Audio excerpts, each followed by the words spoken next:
Morning আমার বন্ধুরা, সবাই কেমন আছো? আশা করি যে যেখানে আছো ভালো আছো, সুস্থ আছো। আমিও ভালো আছি। আশা করব স্কিপ না করে আমার এই ভিডিওটা হাতে যদি একটু টাইম থাকে তাহলে দেখে যাবে।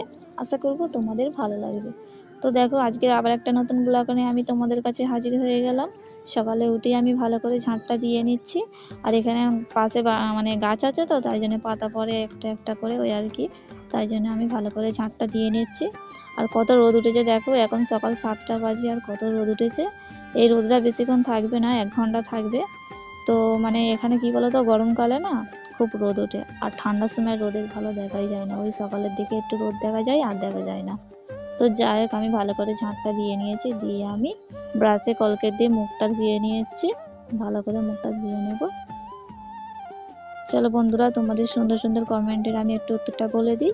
আগের ভিডিওই কমেন্ট করেছো সুস্মিতা দিদি ভাই, বলেছো ভিডিওটা দেখে ভালো লাগলো, লাইক দিয়ে দিলাম।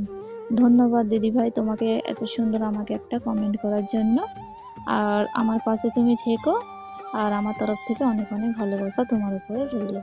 আর আমার যেসব বন্ধুরা, নতুন বন্ধুরা আর পুরানো বন্ধুরা, সবাই আমাকে যারা কমেন্ট করেছো, তোমাদেরও অনেক অনেক ধন্যবাদ আর অনেক অনেক ভালোবাসা আমার তরফ থেকে রইল। তো যাই হোক, আমি ভালো করে মুখটা ধুয়ে নিচ্ছি, ধুয়ে নিয়ে আমি বাড়িতে চলে যাব। আর গিয়ে একটু আমি আজকে না দুধ চা করতে বলেছি, বারণ করেছি, কারণ আজকে একটু লাল চা খাবার মন হয়ে গেল, তাই জন্য বলেছি লাল চা করতে। আর এখানে জানো, কালকে আমি মারা বাড়ি গিয়েছিলাম, আর তোমাদের তো আগের ভিডিওই বলেছিলাম যে আমার মা মুড়ি কিনেছে, তোমাদের দেখাবো। আর ওই মুড়িটা মানে কি বলতো, এই মুড়িটা মানে ফোলা ফোলা মুড়ি, তোমরা দেখতেই পাচ্ছ মুড়িটা কেমন।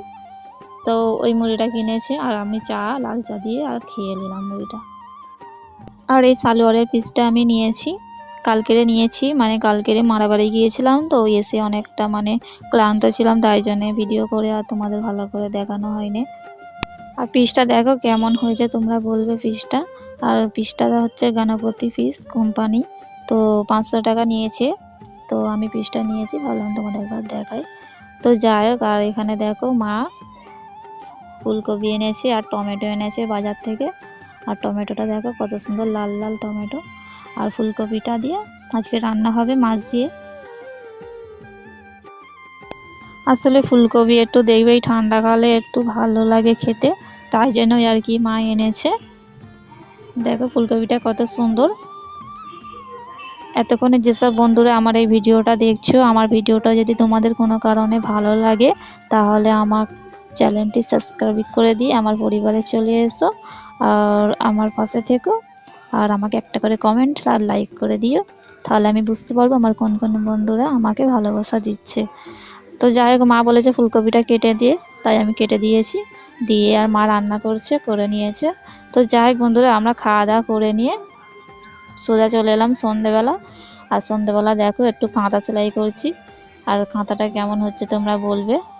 আর এই বেড়ি দিয়ে কাঁথা সেলাই করলে দেখবে একটু ভালো লাগে, গোল গোল গোল গোল মতো হয়, তাই জন্য আমি সেলাইটা করে নিচ্ছি। আমরা মেয়েরা কিন্তু কোনোদিন বসে থাকি না, যে কোনো না যে কোনো কাজ নিয়ে আমরা ঠিক করতে থাকি। তো যাই হোক দেখো, আমি ভালো করে কাঁথাটা সেলাই করে নিচ্ছি। আর এরকম করে কাঁথা তোমরা সেলাই করে দেখবে, ভালো লাগবে। যাই হোক বন্ধুরা, আজকের ব্লগটা আমি এখানেই শেষ করছি। তোমাদের যদি কোনো কারণে আমার ব্লগটা একটু ভালো লাগে, তাহলে আমার চ্যানেলটি সাবস্ক্রাইব করে দিয়ে আমার পরিবারে চলে এসো। আর দেখো কাঁথাটা কত সুন্দর হয়েছে, তোমরাও এরকম করবে, দেখবে ভালো লাগবে।